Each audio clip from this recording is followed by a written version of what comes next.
Coming up on today's Locked On Bucks, we have reached the midpoint of the season. We give our assessment of where the Milwaukee Bucks are halfway in, better than we thought, worse than we thought, where are the areas for improvement, and what's been the biggest surprise. Camille and I dig into all of that coming up next on Locked On Bucks.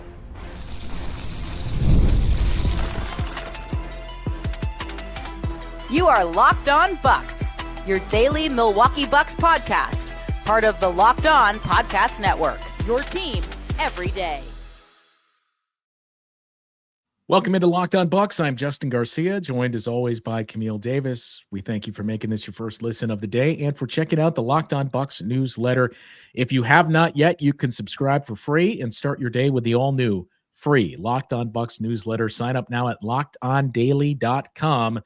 That is lockedondaily.com to get your day started with the Locked On Bucks newsletter. Today's episode is sponsored by Prize Picks. Now is the perfect time to join.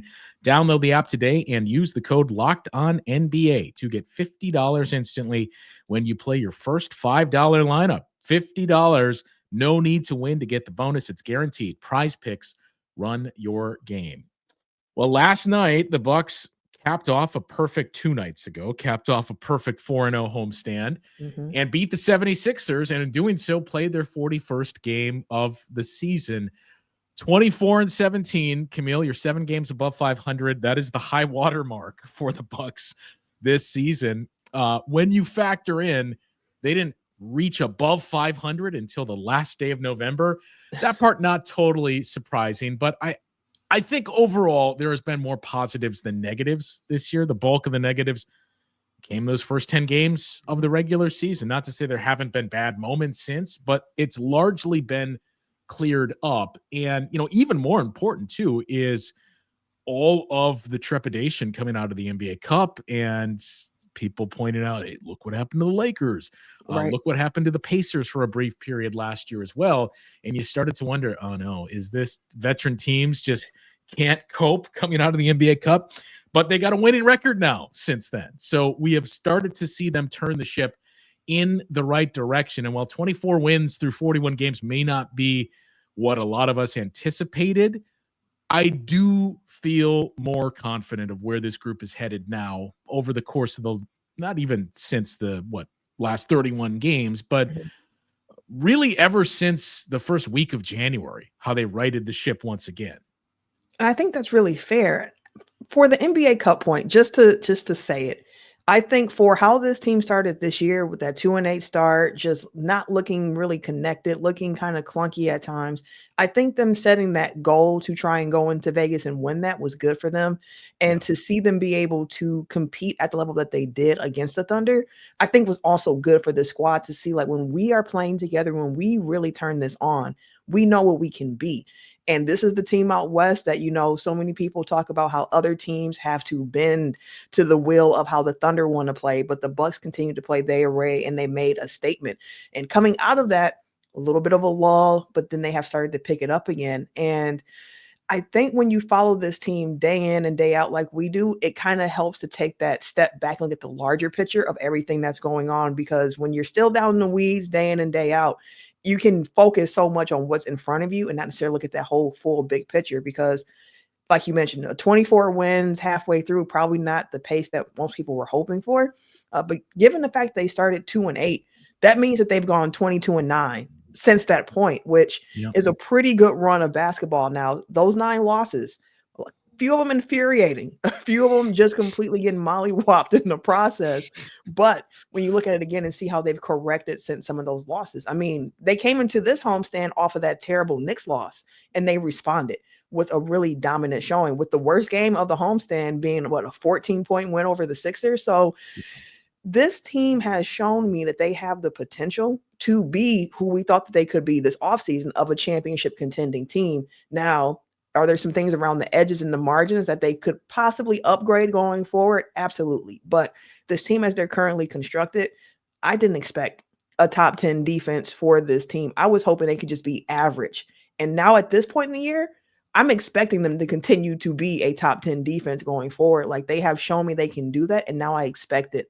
The offense seems like it's kind of coming around a bit, but I'm curious to see how that looks going forward as the competition continues to rise for them. They're 10-6 since winning the NBA Cup, and a lot was made, especially when you look at the first few games coming out of the Cup. But a lot was made of, hey, is this actually a bad thing for veteran teams? Because they went, I think 3-5 immediately out of the Cup, which again just shows you, okay, you can point to, the caliber of opponents, but they have now quietly won 7 of their last 8 games. That one loss, one that's been forgettable against the New York Knicks, and that was same as the 10th loss or 10th game of the season, that the Knicks have just had their number so far. But, when I mentioned what they did since January, not just the Cup, but you started the month of January with those 2 very disappointing losses at home to the Brooklyn Nets and again at home to the Portland Trail Blazers, where you were healthy. You had Damian Lillard playing against the Blazers. I don't think Dame played in that Brooklyn game, but you still had Giannis. And these are games you look at and say, we've made the point several times. Your record against the top 10-ish teams in the league is what it is. So make up for it by beating up on bad teams. That is traditionally the mark of a good team. It's what the Bucks have done well for the past few years. It does feel like it's better than a season ago. You've still had these hiccups, but I think the biggest change is the Bucks have not let that spiral. And we mentioned, 2-8. It's unfortunate because it's your first 10 games of the season, so it's going to draw all of the attention. But teams have these stretches throughout the course of the season. Maybe not 2-8 per se, but 4-6 and 3-7, where it just looks ugly. And the Bucks have shown that a couple of times. Really coming out of the Cup was one of those instances.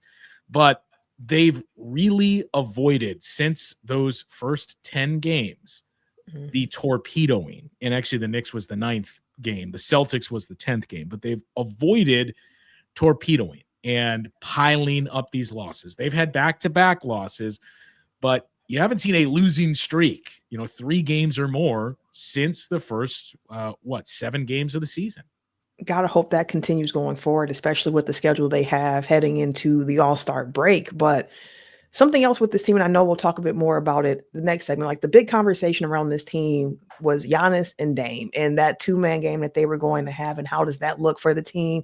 Has it gotten better? And if you look at the raw numbers alone, you'll look at, Giannis and Dame, like top scoring duo in the NBA, like something is really clicking for them.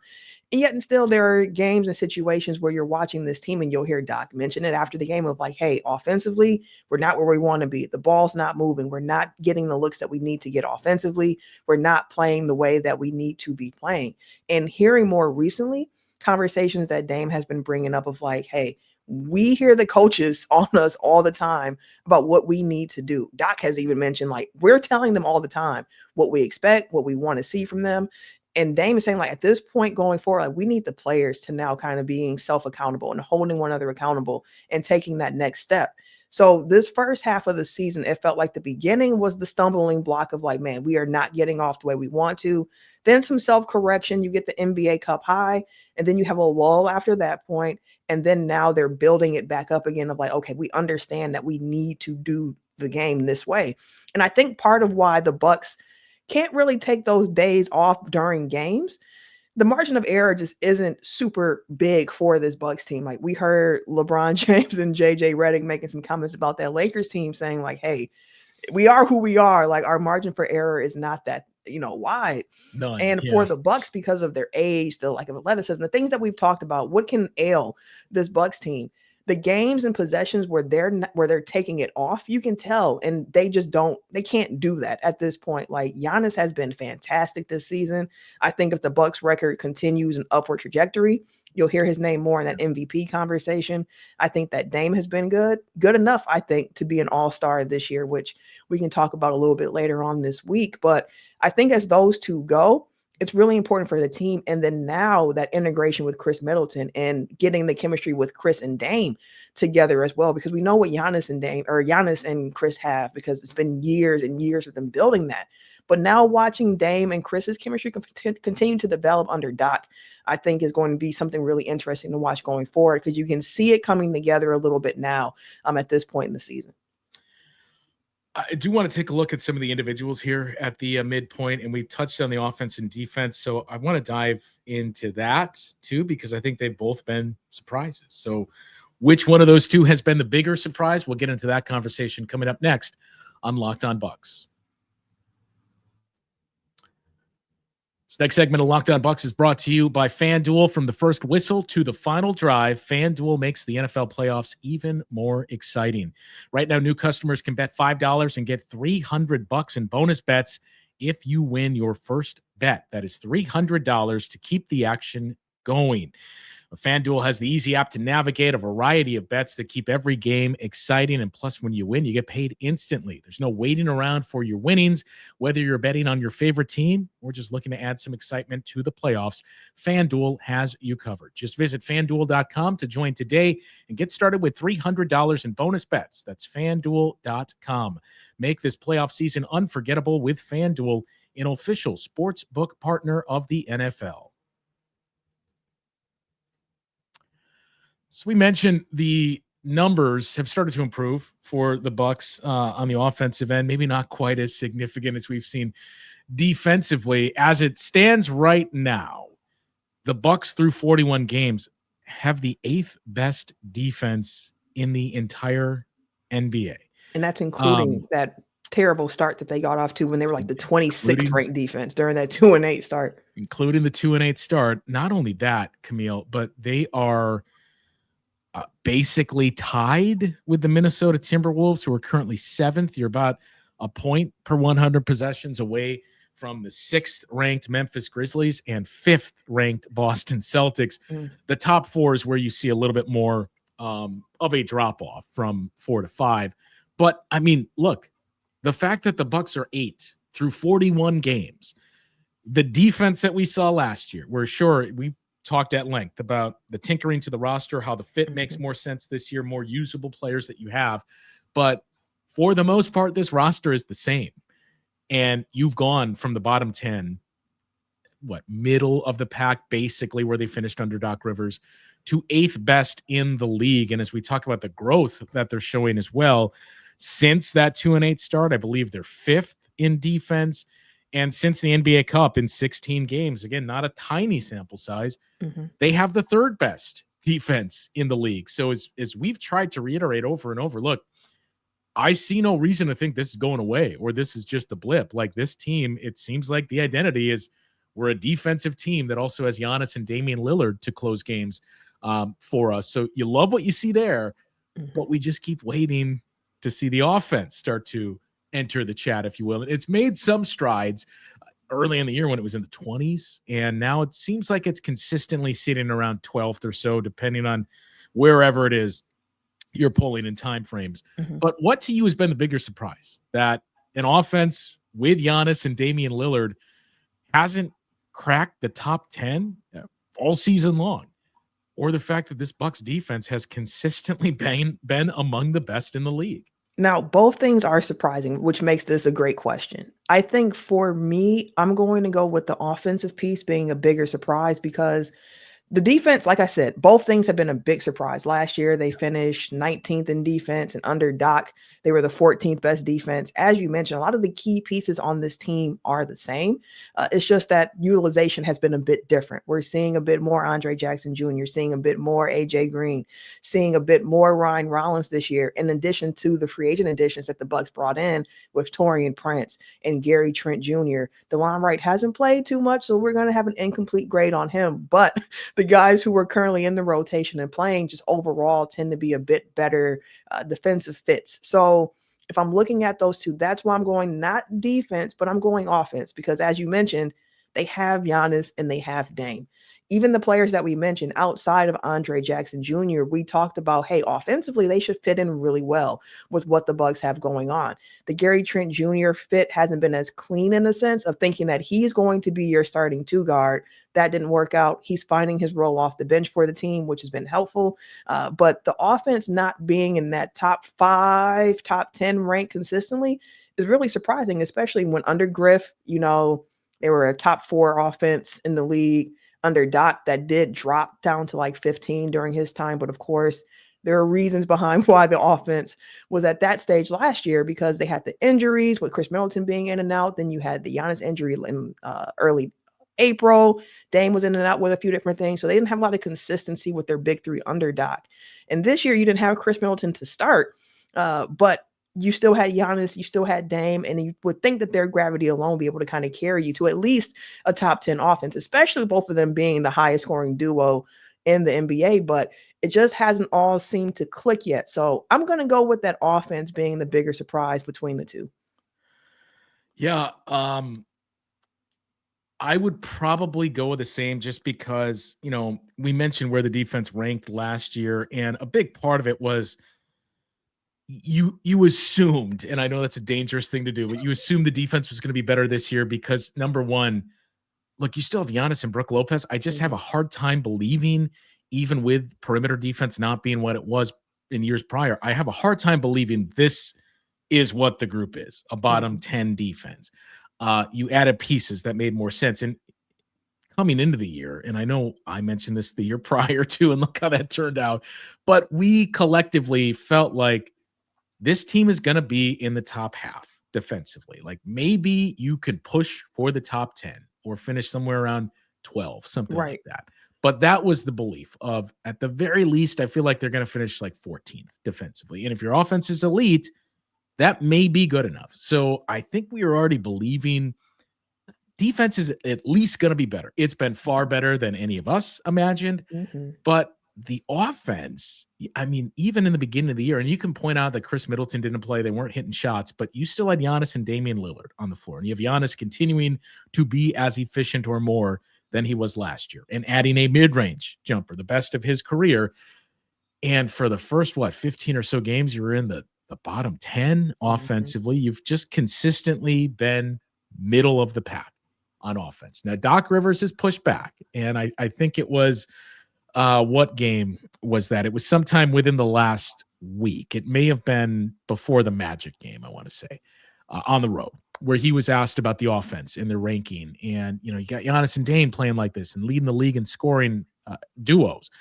And you're ranked, 13th, 14th offensively. And Doc quickly pushed back and said, we're not 13th. We have different ways of looking at it. We know we're better than 13th. It takes into account the possessions that we're having, the pace that we're playing at. We know we're better than that, but I understand what the numbers show. And there's glimpses and there's moments where you do see that, I think, Camille. On this homestand, you saw a lot of it. And we can talk about the scoring that went up for this group to finally hit 130 points and do it twice, consistently putting up a lot of points where it felt like, okay, this is what he's talking about.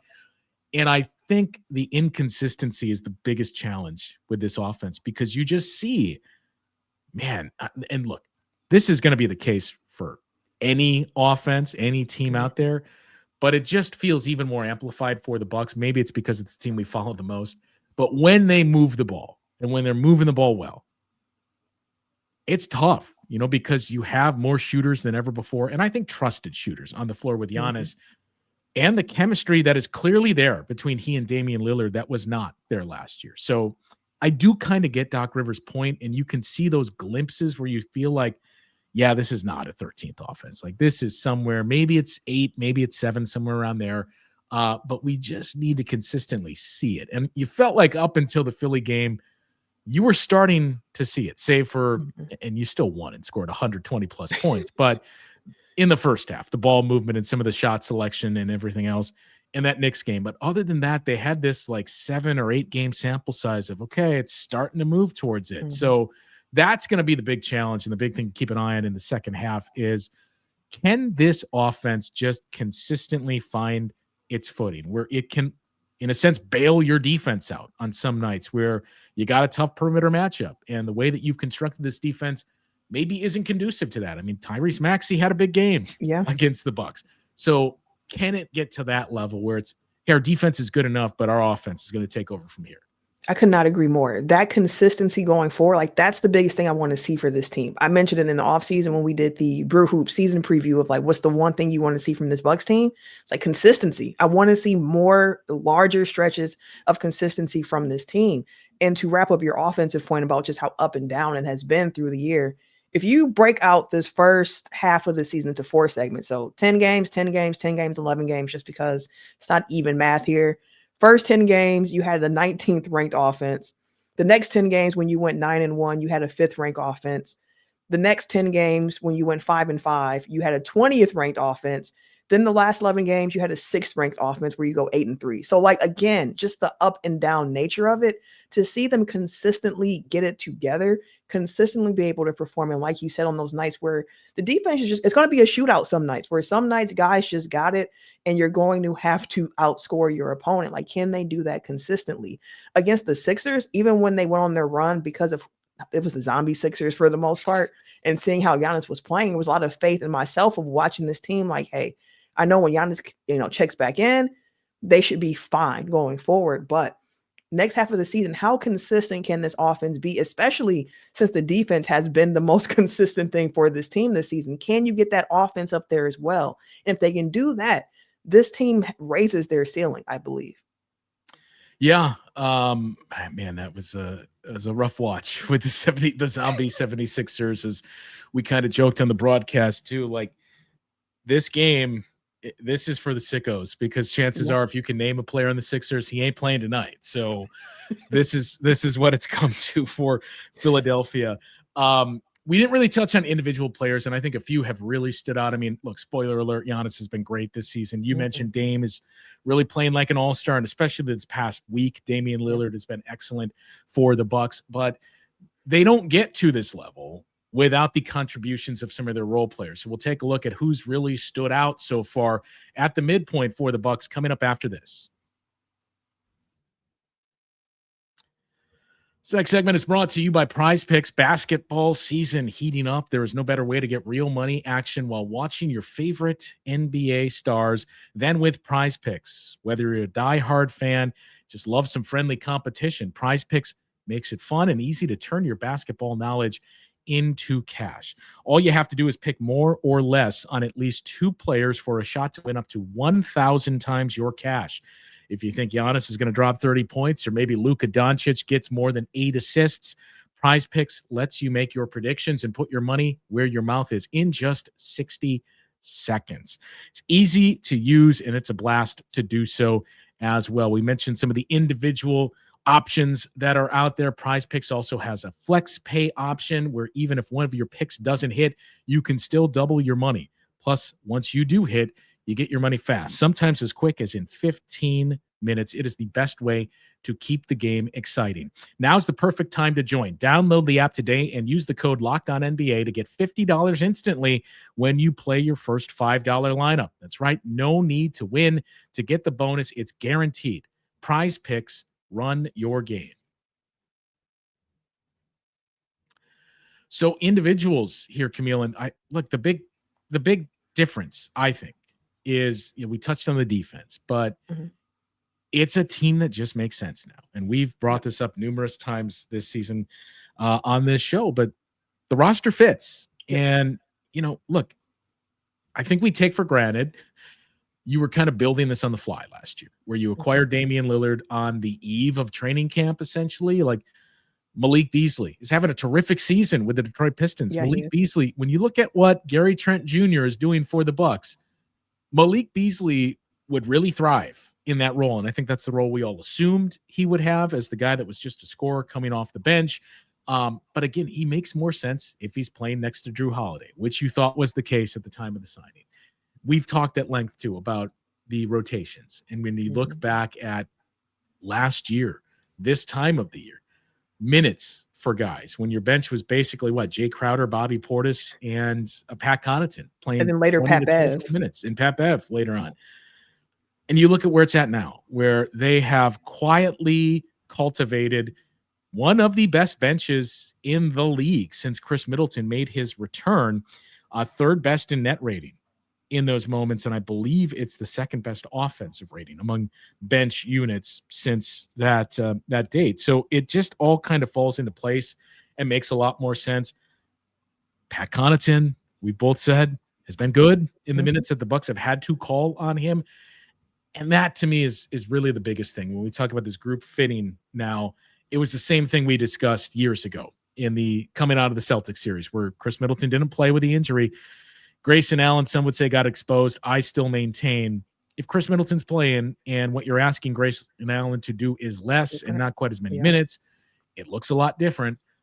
That's kind of been the theme of what we've seen from this Bucks team so far. Like, Pat Connaughton was your number 2 guy basically off the bench last year. And now he's basically out of the rotation in break in case of emergency. DeLon Wright, who we were all very excited about, he's been outplayed by Ryan Rollins, which again, a good problem to have, that you have that depth now that you're really starting to build. So I don't know that there's one singular guy that stands out. To me, the theme of this is the continued development from the young guys. And I think that applies, it can sound like we're being hard on him at times, but I think that applies to Andre Jackson Jr. as well, who I think had his best game far and away of the season against the 76ers on Sunday night. We mentioned Ryan Rollins and what he's done for the group. AJ Green continues to be solid defensively and give you that shooting ability that, you know, we kind of joked over the summer of, like, you just need one of these guys to hit. And maybe they're not all-star level or hey, is this one of the 6 men of the year category? But they've all hit in terms of being productive. They have. And to your point about it being a collective group effort from some of those the role players, I couldn't agree more, because even if you look at someone like Brook Lopez, let's single out Brook by himself for a second. Last year, there was conversation around, is Brook's defense slipping? He's not being able to be the same type of rim deterrent that he had been in the past. And if you were watching the Bucks game, it was a lot of, part of it is because his perimeter defenders are getting beat so badly. He's being put in a lot of positions where it's 2-on-1 and he has to make a decision and no one else has his back. And this season, you see it where it's like, Brook Lopez is looking really good around the rim, and understanding, like, part of it's, the scheme of trying to be intentional about keeping Brook or another big close to the basket, making sure perimeter guys are rotating the way they need to, but also understanding that your perimeter defenders are better than last year, and they're able to funnel guys the way that they need to the help in the middle with Brook Lopez, which makes Brook look better. Like, it all works together for this team and for those role players, which is why Giannis and Dame are so important, because they help unlock these other guys. Seeing what Khris Middleton has been able to do off the bench, I know the conversation around that right now is, it's not a permanent move. It's just, while he has his minutes restriction, we're trying to make sure he's getting into playing shape. We don't want to be going up and down with his minute load. But Khris makes a lot of sense with that unit as well. Yeah. And even if they do move Khris back into that starting lineup, I think the way that you stagger Khris going forward with some of those more bench-heavy units is going to be a really smart move. And a lot of conversation was had around Doc Rivers and how he doesn't like to play young guys and so on and so forth. And we pushed back on that a bit. But I do like that Doc Rivers was using training camp, using what he saw as, like, hey, this is how I'm establishing the minutes. Going into it, I thought that AJ Green was going to be a starter, said Doc Rivers, but he got outplayed in training camp in the preseason. So he had to re-earn those minutes. He gave the vets a shot at the beginning of the year. You saw Pat Connaughton picking up big minutes. You saw Wright in the lineup, so on and so forth. But as the play continued and it was like, hey, these young guys can offer something that we really need on the court, it makes more sense rotationally. You saw they get an increased load, while Pat Connaughton has moved to being like break glass in case of emergency rotational player if we have some injuries. And it all just makes a lot more sense. Even thinking about Khris Middleton when they got Dame, where it's like, hey, you don't need Khris to be your second option anymore. He can be your third option, and then what you expect of him changes. So I think, to your point, a lot of what has improved with this team, the team structure makes a lot more sense. And when everyone is doing their job, it makes the other guy's job a bit easier too. When you're seeing that when this team is playing well and they're playing connected. Having said all that, and I'll answer too, is there one player that stands out more than any other when you look at, doesn't even have to be the bench. Like, maybe it's Andre Jackson Jr. in the starting lineup, but is there one player you would point to and say, man, I don't know if they're here without the contribution that he's giving them. And obviously the caveat is here, it's obviously Giannis. Like, as we talked about, none of this matters if Giannis isn't playing like this, but taking that out of the mix, is there any of the role players that stand out above the rest for you? Yeah. Showing love to Giannis, showing love to Dame. But for me, it probably is, do I want to go with Ajax or do I want to go? See, I'm torn between Andre Jackson Jr., Gary Trent, and AJ Green, that wing rotation that the Bucks have. It's one of those three for me. Gary Trent Jr., because although he's doing some of those Malik Beasley things, he's also being tasked with some of those defensive assignments, and he's been more up to the challenge than Malik Beasley was last year. But again, that role is a bit different now with Gary coming off of the bench. You have Andre in, who has been like a defensive starter for the team, where he starts the game, he plays a few minutes, but because of what happens offensively, sometimes those minutes are a bit inconsistent. And to your point, I thought the Sixers game was a really good one for him when he injured his hip in that game as well. Like that first half that he had, I was like, man, he's playing some really good basketball right now. So I think like future prospecting, if Andre Jackson Jr. can continue to, develop that offense going forward, he's the one who I would go with. But just based on what we've seen so far this season, I'd have to go with AJ Green. I think just the ability to be a 40+% 3-point shooter. I think he's up to 44% on the year, including a few stretches where, he wasn't able to make a few, so start to year really, and then going getting really hot, but just being that consistent presence and what he's able to do defensively as well. I think that he's been a really big surprise, especially when we first acquired AJ Green. I didn't think defense was going to be part of the equation for him. So to see how he's able to handle himself in that situation, I think that he'd be the one I'd give a big nod to, even though he's not starting, but the minutes for him have been really important. So he's someone who's very important. And also shout out to Ryan Rollins as well, the two-way. Like just the young Bucks, Justin. We were so excited this offseason about what they could do. And to see them making some contributions is really cool so far this season. But who would you go with? As you were talking, I had some thoughts, but then started to kind of change my mind on some of them too. Like, that's a good point. I almost think I would go with Gary Trent Jr. just because we talked about the fit and making sense. And I mean, he wasn't hitting shots early. We knew that was going to change, but willingly went to the bench and said, okay, this is my role. And there's not been any conversation of moving Gary Trent Jr. into the starting lineup because I think both parties recognize this is working, what we're doing here. And he's, especially of late, AJ Green has been solid for the Bucks, but Gary Trent Jr., you mentioned the defense, closing in a lot of those spots, taking on some of those assignments. I would probably lean towards him. Ryan Rollins is in the conversation, but to me, that's more of we definitely have something here. Maybe not quite as much of a lift that he's given you so far this season, but it's more of we suddenly feel pretty good about who's behind Damian Lillard moving forward and what we do at these other spots with Ryan Rollins. And again, it's a big decision that they're going to have to make, or not so much decision, but there's some moves they're going to have to make sure that Ryan Rollins is here for the long term. But look, it's despite the 2-8 start and some of the numbers and the fact that the offense is still not where you feel great, it is a pretty good spot that they're in right now.